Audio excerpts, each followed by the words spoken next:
Mon petit ami au chômage exige que je l'ajoute à mes comptes bancaires pour qu'il puisse gérer nos finances.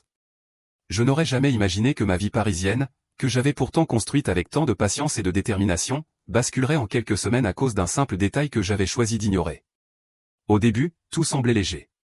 Nous partagions de longues promenades près du canal Saint-Martin, des après-midi passés dans des cafés chaleureux où l'on pouvait observer le mouvement de la ville comme un film ininterrompu.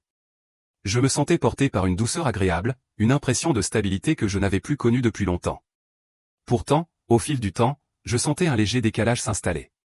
Il avait perdu son emploi depuis déjà plusieurs mois, et même s'il m'assurait qu'il cherchait quelque chose de nouveau, je percevais une forme d'abandon dans son quotidien. De mon côté, je travaillais de longues heures, souvent tard le soir, au bureau près de la Défense. Je rentrais épuisé, mais heureuse de pouvoir avancer dans ma carrière.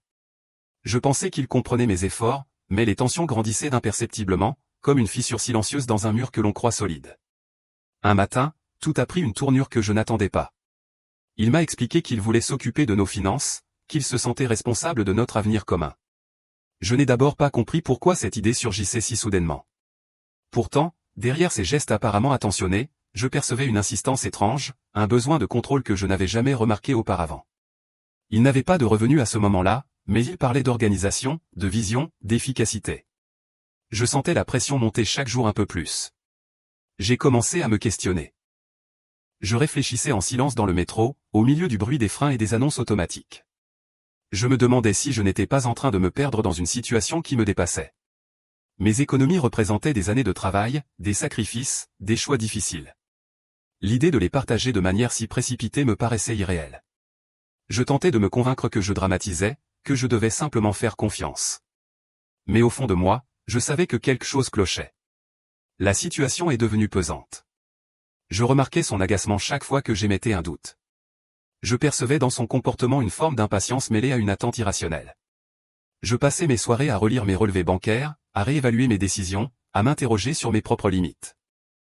La ville poursuivait son rythme autour de moi, mais je me sentais comme figé dans un engrenage invisible.